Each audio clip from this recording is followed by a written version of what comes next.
السلام عليكم ورحمة الله وبركاته. الفاتحة.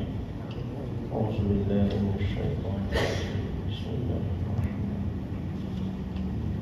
الحمد لله رب العالمين الرحمن الرحيم مالك يوم الدين إياك نعبد وإياك نستعين اهدنا الصراط المستقيم صراط الذين أنعمت عليهم غير المغضوب عليهم ولا الضالين. الحمد لله رب العالمين والصلاة والسلام على أشرف الأنبياء والمرسلين وعلى آله وأصحابه أجمعين. قال رب اشرح لي صدري ويسر لي أمري واحلل عقدة من لساني يفقهوا قولي. سبحانك لا علم لنا إنك أنت العليم الحكيم ولا حول ولا قوة إلا بالله العلي العظيم. اللهم لا سهل إلا ما جعلته سهلا وأنت تجعل الحزن والصعب إذا شئت سهلا يا رب العالمين. أما بعد. Alhamdulillah, malam ini dapat kita sambung dari hadis 40, iaitu pada hadis yang ke-29. Kita berhenti pada minggu sebelum Raya Haji yang tak silapnya, muka surat 390.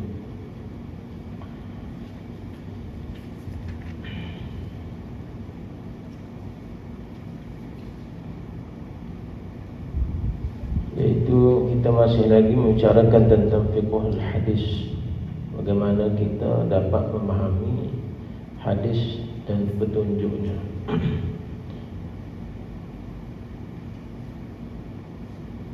Jadi topik yang diberi di sini yaitu topik yang kelima, ketua agama Islam dan tiang-tiangnya serta puncaknya. Rasulullah SAW telah melihat kegairahan sahabatnya Mu'az radhiyallahu anhu untuk memperolehi tambahan ilmu kenabian.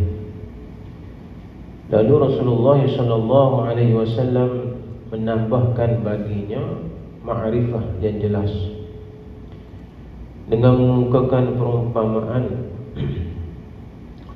Manakala baginda sallallahu alaihi wasallam tidak memperdengarkan ma'rifah ini kesemuanya kepada sahabatnya itu, melainkan selepas dari soalan, mahukah aku khabarkan padamu. Ini merupakan satu cara tarbiyah, dan juga didikan yang berjaya di dalam menambahkan tumpuan dan perhatian si murid, yaitu Mu'az bin Jabal radhiyallahu anhu, lalu menjadikannya seorang yang bertanya,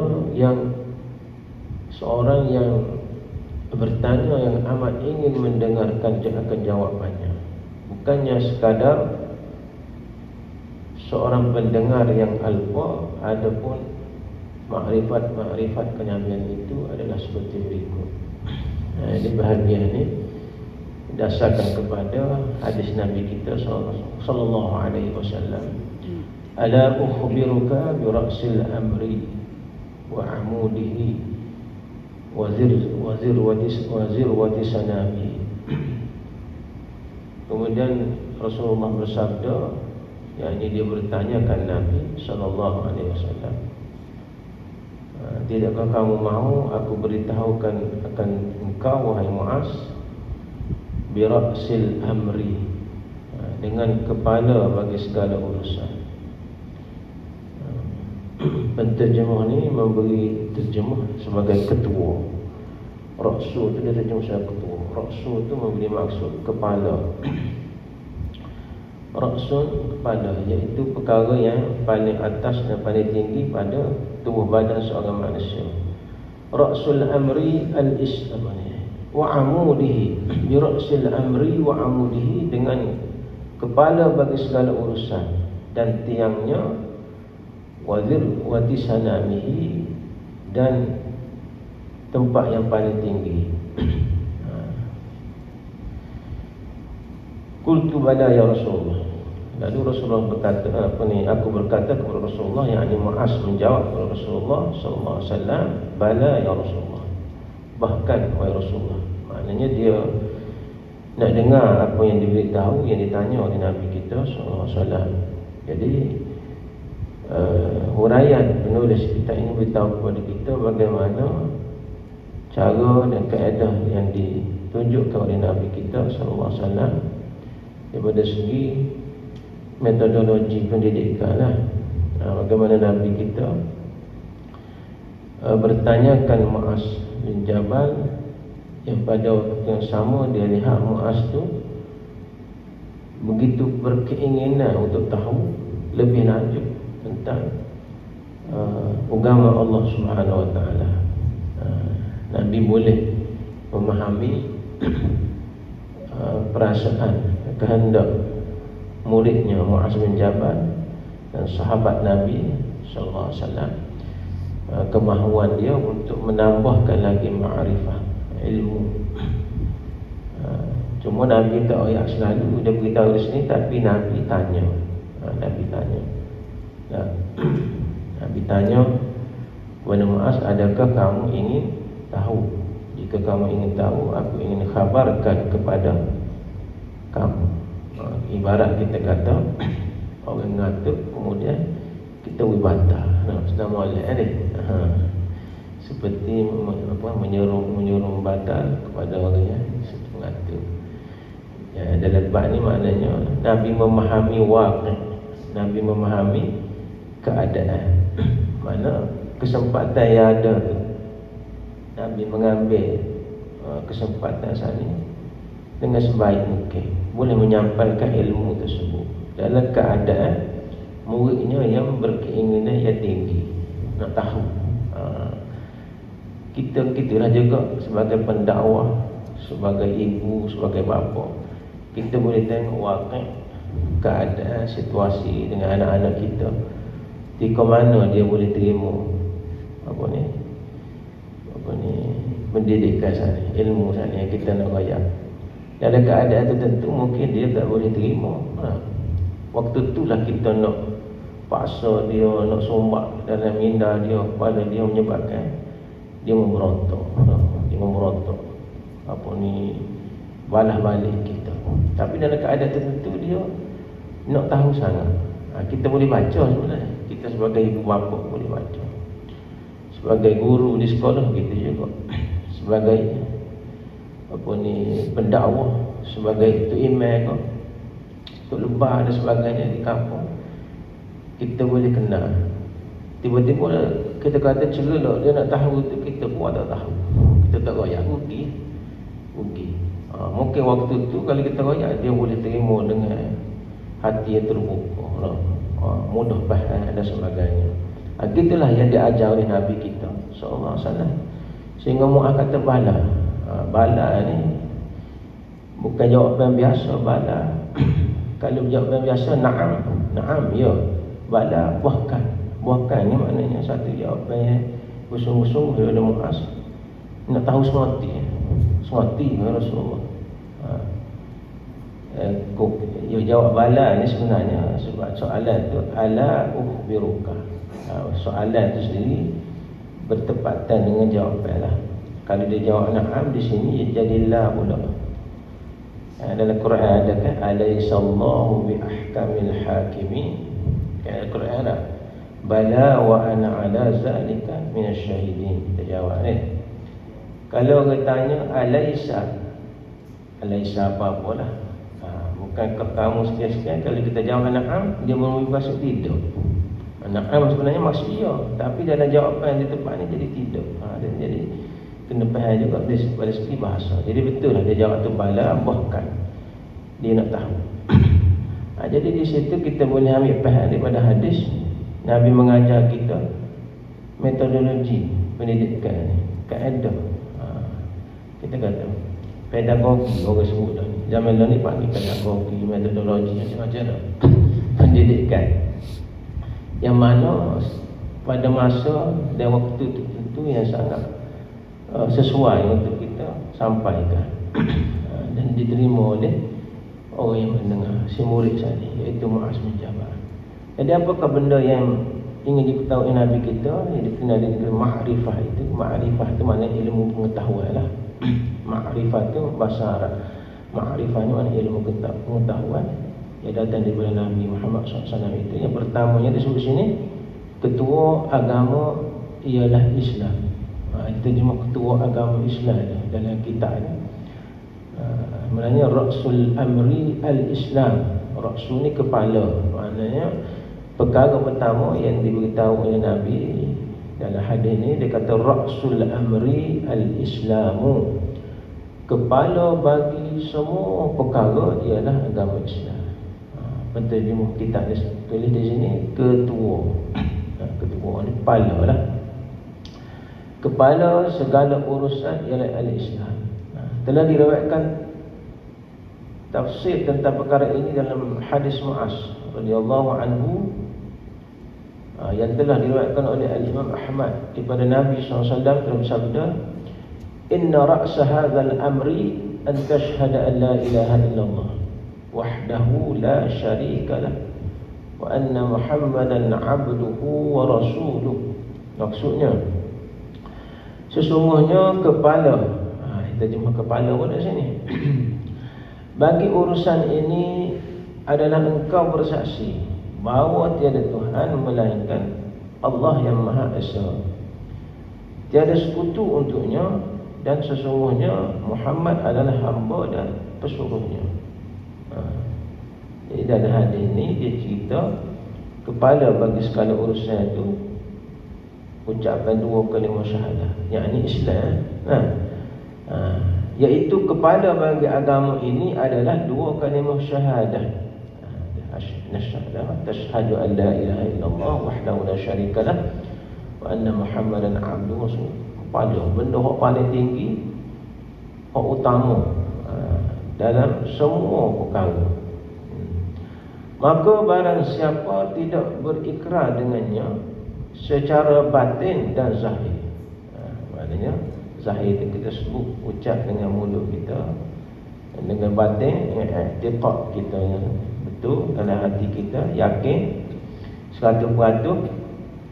Tak boleh 99% pun tak boleh. Akidah ni kena yakin 100%. Kalau bab fiqh, yakin tu sudah memadai dengan zannul ghalib, disebut zannul ghalib. Tidak mencapai tahap yakin 100%. Pada fiqh, akidah tak boleh, kena yakin 100%. Macam kita sembahyang menghadap kiblat, orang tanya mu yakin ke? Mau yakin. Betul lah, yakin tu tidak sampai 100%. Mana boleh betul-betul dengan Kaabah. Tak, di Mekah kan mungkin ada belok-belok sikit lah. Itu zannul ghalib disebut dah. Tidaklah beliau seorang Islam, dia kata, kalau dia tidak begitu, tidak ikrar ni secara batin, secara zahir, maka dia belum Islam. Kerana berapa ramai ini orang yang boleh sebut, orang non-Muslim pun dia boleh sebut mengucap la ilaha illallah, kan? Orang Sia, kampung kita boleh sebut la ilaha illallah. Dia duduk say lama dengan orang Melayu, dia boleh sebut la ilaha illallah.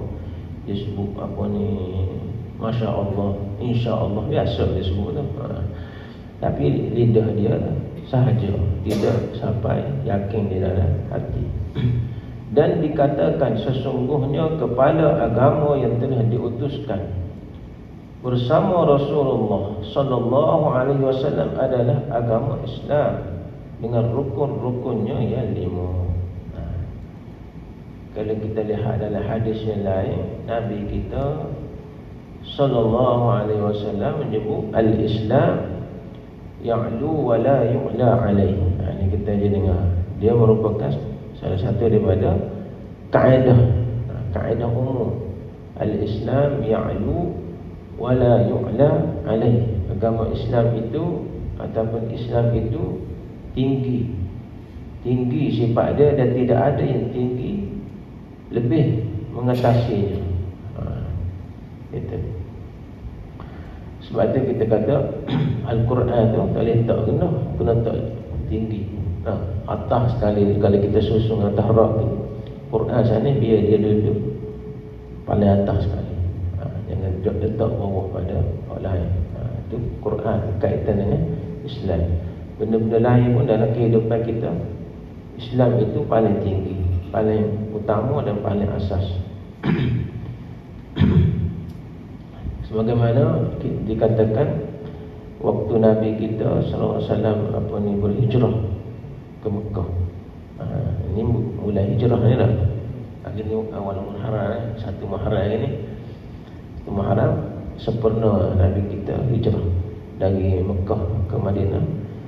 Maka di situ Islam menjadi ya'lu, tinggi di Madinah.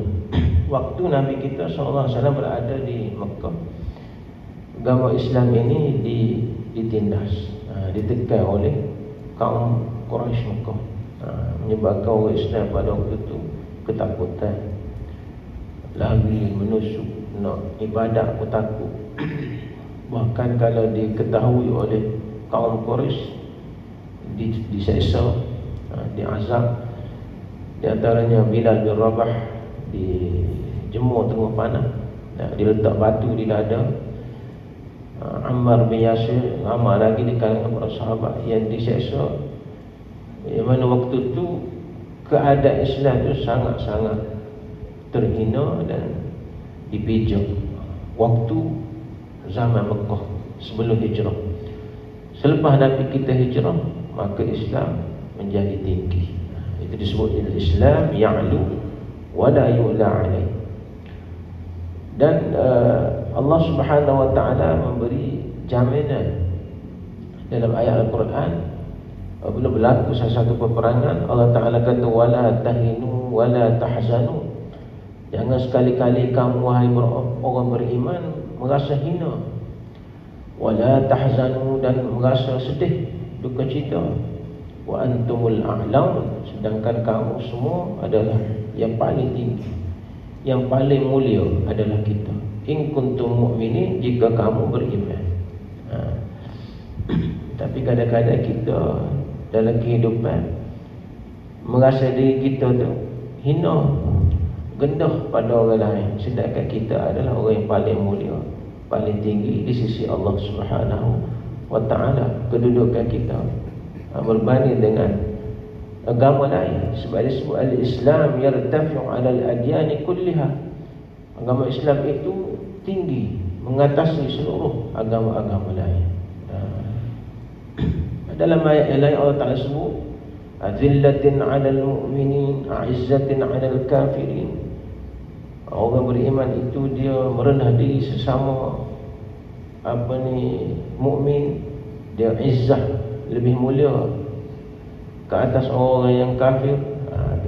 Kedudukan Muhammadur Rasulullah walladzina ma'ahu asyidda'u 'alal kuffar ruhama'u bainahum.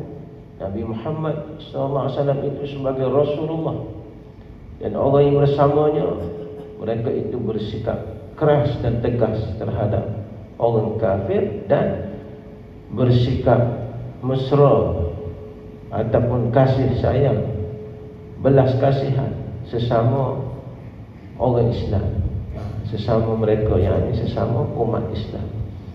Itu menunjukkan, kita kata izzah.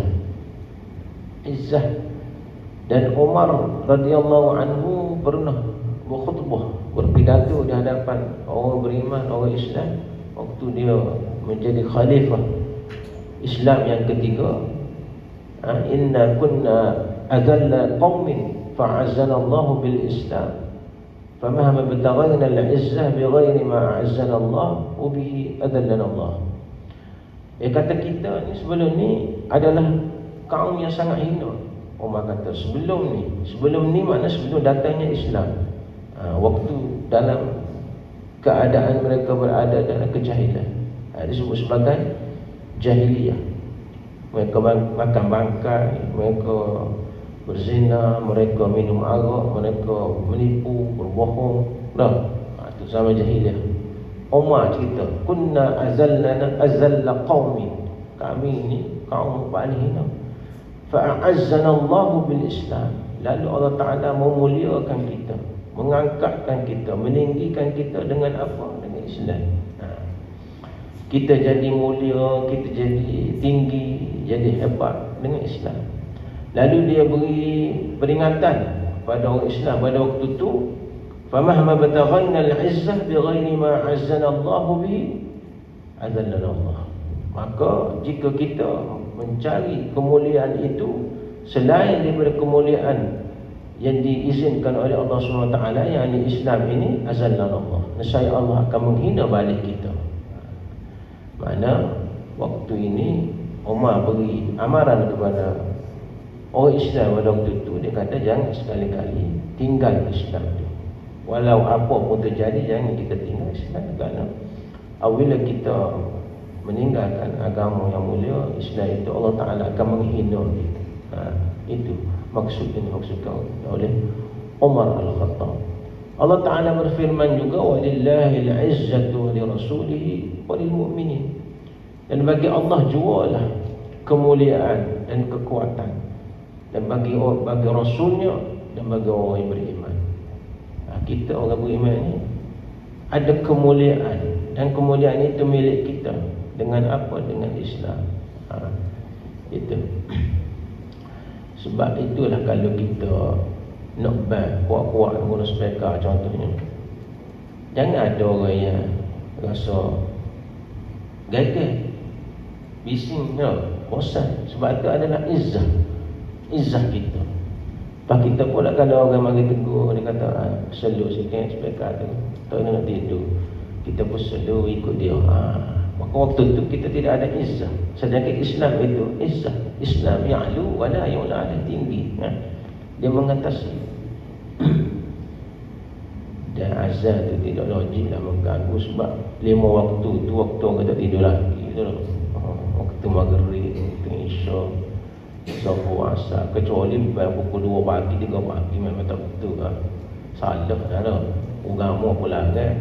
Tiba-tiba mari tugas speaker nampak pukul 3 pagi, 2 pagi. Marah kan. Orang akan kata orang gila ke betul tak? Sebab waktu maghrib, waktu isyak, doktor tengah sekar lagi, tak tidur lagi. Bahkan sebenarnya itu adalah izzah. Izzah ni maknanya kemuliaan, ketinggian. Ketinggian. Kita nak terjemahkan. Izzah ni adalah salah satu sifat Allah Ta'ala. Nama Allah Ta'ala Aziz, yang maha perkasa. Kasa. Kalau kita terjemah Debel kan bunyi jahat pula. Kita perkasa. Mana hebat lah. Kalau bahasa Kelantan maksudnya kita kata Debel. Mana Islam ni agama Debel juga lah. Patahkan dia orang ni Debel. Gitu. Bukan Debel jahat, tetap. Jadi nak cerita di sini apa nama ni, bagaimana izzah Islam saat ni berlaku contohnya dalam peperangan Khandaq. Peperangan Khandaq ataupun dikenali dengan peperangan Ahzab. Waktu orang Islam dikepung 27 hari kena kepung. Tentera Ahzab ni kepung Madinah, menyebabkan kekurangan bekalan. Muka tak hidup kan, bekalan tak ada. Banyak unta mati, kambing mampu. 27 hari menyebabkan orang Islam dalam tu, orang kata apa, supaya putus asa. Bukan setakat putus asa, ketakutan, macam-macam dia fikir. Jadi Nabi kita ni dia bijak. Dia bijak. Diceritakan bahawa dengan ada laungan azan, dengan ada sembahyang malam, menyebabkan tentera-tentera kafir yang ada duduk di luar kawasan Madinah, duduk tunggu bila-bila masa nak masuk tu. Waktu malam orang Islam maya ramai-ramai di masjid, ada berapa ramai dia ban. Bunyi derah, kemudian dia semaya ramai-ramai, dia amin kuat ramai. Amin. Dia kata ramai bila dengan orang Islam, menyebabkan dia rasa takut, tak berani. Sebab kita ni kadang-kadang ramai pun amin seluruh. Amin. Kita ada bulan anak takut. Tak sinap sungguh. Imam bukan main, kadang-kadang kita imam sorang je. Amin. Padahal tu izzah tu. izzah kita. Kekal masjid dengan amin dah. Menyebabkan syaitan pun takut. Dia orang yang musuh Islam tu maknanya tak ada merasa bahawa ramah tentera Islam, menyebabkan dia tak berani untuk langgar Madinah waktu itu. Ada banyak lagi dah sebab-sebab lain. Di antaranya menunjukkan bahawa Islam itu satu kemuliaan, ketinggian. Al-Islam ya'lu wa la yu'la alaih. Dan kita lah yang kena gerakkan Islam itu menjadi duduk di tempat yang tinggi. Kita sebagai penganut dia ni. So itu Allah Ta'ala utus Nabi kita, huwallazi arsala rasulahu bil huda wa dinil haqq liyuzhirahu 'ala ad-din kulli. Peranan Nabi kita dan peranan kita semua. Dialah Allah Ta'ala yang telah mengutuskan Rasul dengan hidayah dan dengan agama yang sebenar ini, liyuzhirahu 'ala ad-din kulli, untuk menzahirkan, meninggikan agama Islam ini mengatasi agama lain semua sekali, 'ala ad-din kulli walau karihal musyrikun, walaupun dibenci oleh orang musyrik. Kita baca ini waktu raya raya kan, takbir raya kita baca liyuzhirahu 'ala ad-din kulli walau karihal musyrikun. Itu di antara peranan kita dan tanggungjawab Nabi kita Muhammad SAW dan tanggungjawab seluruh umat Islam sepanjang zaman, supaya agama kita ni sentiasa berada di hadapan dan tinggi dalam masyarakat kita. Kemudian yang seterusnya, tiang agama ataupun tonggak agama itu adalah solat. Ini perkara kedua yang diberitahu oleh Nabi kita sallallahu alaihi wasallam kepada Muaz bin Jabal. Tiang ataupun tonggak utama agama kita ialah solat. Sesungguhnya solat adalah tiang agama, dan solat adalah merupakan tiang yang mana di atasnya lah agama berdiri. Sebagaimana khemah itu berdiri di atas tiang-tiangnya, dan sebagaimana tiang-tiang mengangkat dan menyokong sebuah rumah. Oleh itu, begitu juga lah salat, mengangkat agama dan menzahirkannya dan mempersiapsediakan si pelakunya dengan sesuatu yang dipergunakan untuk mendekatkan diri kepada Allah SWT. Makna solat ni benda utama. As-salatu imaduddin, semaya itu adalah tiang agama. Faman aqamaha faqad aqamad-din. Sesungguhnya mendirikan solat itu, maka dia telah mendirikan agama. Wa man tarakaha faqad hadamad-din. Siapa yang meninggalkan solat, dia telah meruntuhkan agama dia. Maksudnya dia sendiri meruntuhkan agama. Agama itu ibarat sebagai satu bangunan, satu rumah. Maka kalau rumah itu tidak ada tiang, maka tidak berdirilah rumah tersebut. Begitulah agama, jika tidak ada solat, maka tidak berdirilah agama dia. Sebab itulah kalau orang tu buat ibadat kebaikan yang lain yang banyak, di rumah dia buat, baca Quran dia buat, puasa dia buat, habis semaya tidur, maka bagaimana nak bergantungnya ibadat-ibadat lain itu, sedangkan ibadat utama tu tak ada? Nak duduk mana? Nak hak utama sana semaya. Sebab itu di hari akhirat nanti, soalan yang pertama ditanya oleh Allah SWT ialah semaya. Awwalu ma yuhasabu bil 'abdu yaumal qiyamah as-salah. Benda hak mula-mula sekali Allah Ta'ala itu ialah semaya. Allah Ta'ala kira cek semaya kita dulu. Jika elok semaya, maka insya-Allah eloklah hak lain. Maka semaya itu adalah kunci kejayaan. Islam sebelum Nabi kita dia solat juga. Solat. Ada solat mungkin. Solat, cuma dia cara solat dia tu mungkin berbeza lah. Berbeza. Nabi Daud ada, Nabi Sis, Nabi semua ada solat. Maka as-salat tu apa ni, cara kita beribadat kepada Allah SWT. As-salatu ia doa. Nabi kita kata semaya-semaya dia adalah doa. Dia ada semaya waktu pagi dan semaya waktu petang. Semua ada semaya. Tadi ngadap ke mana?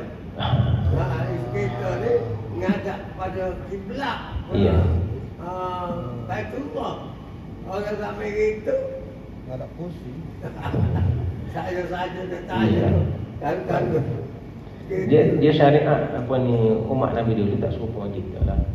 Tak serupa. Tak sama lah. Sama cara amalan dia. Kemudian yang seterusnya, puncak agama adalah jihad. Puncak agama adalah jihad. Puncak ni maknanya kemuncak. Yang disebut dalam hadis tadi, wazirwatu sanamihi al-jihad. Sesuatu yang paling tinggi. Puncak ni mana sesuatu yang paling tinggi. Dia guna apa ni kiasan zirwatu sanamihi. Kita bincang hari itu perkataan sanam ataupun sinam tu bonggol untuk. Bonggol untuk tu maknanya tempat paling tinggi kan. Jadi dalam hadis-hadis Nabi yang banyak ni, Nabi banyak guna apa ni perumpamaan dengan benda setempat. Benda setempat tu yang orang kata popular lah zaman Nabi. Unta lah, sebab dia binatang yang paling popular dan paling mahal. Paling mahal. Nabi pernah buat perumpamaan dalam banyak bab. Dia guna apa ni unta, dan Allah Ta'ala pun dia guna dalam Quran. Allah Ta'ala sebut unta juga. Afala yanzuruna ilal ibili kaifa khuliqat. Apakah kamu tidak perhatikan kepada unta itu, bagaimana ia dicipta? Afala yanzuruna ilal ibili kaifa khuliqat. Ada dalam Quran kan? Apakah kamu tidak perhati kepada seekor unta itu, bagaimana dia dicipta? Tujuan Tuhan nak suruh perhati ke unta itu sebab unta itu satu binatang yang luar biasa. Luar biasa. Dia unta ni dia boleh makan pokok kaktus. Pokok kaktus. Pokok duri makan. Air liur dia tu puisi. Orang Badui, orang Arab, kalau dia kena duri di tapak kaki ke mana, dia ambil air liur tu dia lomor, hancur. Duri tu hancur. Dan dia punya kelopak mata dia tu ada 3 lapis. Dia ada kelopak mata tu lusinar, transparent, fosfor. Mana kalau mari debu dia tutup, tapi nampak cerah. Bisa. Aje tengok. Tak aje tengok, ada kita pakai spek lah. Dia ada spek juga apa ni unta. Lepas tu dia boleh jalan pada pasir. Lepas tu tapak dia tu lebih besar. Tapak dia tu besar, dia tak suji gelu dalam apa nama ni tanah kadang. Kemudian dia tinggi sebab pada pasir ni panas. Tak sewi haba dari pada pasir itu kena tubuh dia. Lepas tu dia punya body dia, kalau musim panas tubuh dia sejuk. Kalau musim sejuk tubuh dia panas. Dan dia boleh simpan makanan berminggu-minggu dalam tubuh dia. Dia tak minum air dan dia tidak makan berminggu-minggu. Dia boleh jalan sampai 2 minggu, 3 minggu bertahan. Dia nak ayat unta tu pelik lah. Banyak lagi kepelikan yang ada pada unta sana. Jadi Nabi pernah beri janji kepada Ali radhiyallahu anhu. Nabi kata, fa wallahi la an yahdiyallahu bika rajulan wahidan khairul laka min humrin ni'am. Dia kata, demi Allah, bahawa sekiranya disebabkan oleh kamu seseorang itu mendapat hidayah Allah Ta'ala, yakni boleh masuk Islam, maka lebih baik bagimu daripada seekor unta. Unta merah sebut humrin ni'am ni. Unta merah bukan unta paling mahal tadi. Humrin ni'am, unta merah disebut sebagai gelaran unta zaman Nabi kita tu. Kali romo dia merah, humrin ni'am. Gitu sekali Nabi buat perumpamaan dengan unta. Dalam bab ketinggian, benda yang paling kemuncak dalam agama kita al-jihad ni, Nabi sebut zirwatu sanam, iaitu sanam al-ibil sana. Bonggol unta, benda hak tinggi. Zaman tu tak ada lagi bangun ni hak tinggi dah. KLCC tak ada lagi dah. Nak tunjuk bangun ni hak tinggi-tinggi. Tak ada lagi. Untuk satu benda. Sesuatu yang paling tinggi dalam agama Islam adalah jihad. Justru dengan jihad itu tertegaklah kalimah Allah, dan Islam itu sentiasa menang dan tinggi di atas lain-lain agama. Kedudukan sedemikian tidak dinikmati oleh lain-lain ibadat. Berdasarkan pengertian ini, maka jihad adalah yang tertinggi. Telah diriwayatkan banyak hadis daripada Rasulullah SAW yang menunjukkan bahawa jihad itu adalah seafdal amalan selepas amalan fardu. Antara hadis tersebut adalah yang diriwayatkan oleh Al-Bukhari dan Muslim daripada Abu Zar radhiyallahu anhu. Katanya, qultu ya Rasulullah ayyul amali afdal? Qala imanun billah thumma jihadun fi sabilillah. Aku berkata, ya Rasulullah, apakah amalan yang paling afdal? Sabda Rasulullah sallallahu alaihi wasallam, beriman dengan Allah, kemudian berjihad di jalan Allah. Disebutkan unta dalam perumpamaan, mengumpamakan kedudukan jihad dengan bonggol unta, kerana unta adalah harta yang terbaik. Oleh kerana itu mereka biasa mengumpamakan unta dengan para pemimpin mereka. Maknanya Nabi beri perumpamaan itu sebab unta itu satu harta yang menjadi pilihan, rebutan di kalangan orang Arab pada waktu itu. Dan maksud jihad itu sendiri luahlah, al-jihad fi sabilillah itu. Sebab dia perkataan jihad itu sendiri memberi maksud bersungguh-sungguh, dan ruang lingkup jihad itu sebenarnya terlalu banyak. Disebut sebagai kita kata dalam bab pendidikan kena ada jihad, bab ekonomi kena ada jihad, jihadul ta'lim, jihad ekonomi pendidikan, jihadul iktisad, jihad ekonomi. Banyak. Jadi dimaksudkan oleh Nabi kita jihad fisabilillah ini al-qital, perjuangan ataupun berjihad di medan perang, melawan musuh Allah SWT pada zaman Nabi kita Muhammad SAW, waktu Nabi berhadapan dengan serangan daripada musuh-musuh Islam pada waktu itu. Kerana di waktu itu sekiranya tidak ada jihad ini, maka mungkin tak sampai Islam kita, tak sampai.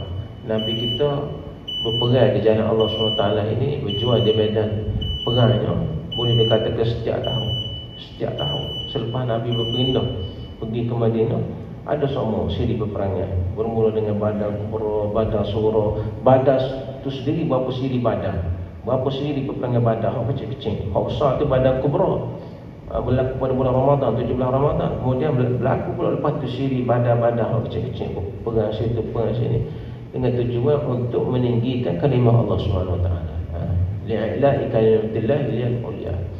Di situlah menyebabkan Islam ini bertahan, berkembang dan boleh sampai ke masa zaman kita sekarang ini. Dan itulah untuk kuliah malam ini, insyaAllah yang menjadi manfaat untuk kita semua. Allahu a'lam. A'udzubillahi minasyaitonir rajim. Bismillahirrahmanirrahim. Alhamdulillahirabbil alamin. Wassalatu wassalamu ala asyrafil anbiya'i wal mursalin wa ala alihi wa sahbihi ajma'in. Allahumma ij'al jam'ana hadha jam'an marhuma wa tafarruqana min ba'dihi tafarruqan ma'suma wa la taj'al allahumma fina wa la ma'ana wa la man yatba'una shaqiyyan wa la matrudan wa la mahruman ya rabbal alamin. Allahumma zidna ilma warzuqna fahma wa sallallahu ala sayyidina Muhammadin wa ala alihi wa sahbihi wasallam. Alhamdulillahi rabbil alamin. Taqabbalallahu minkum.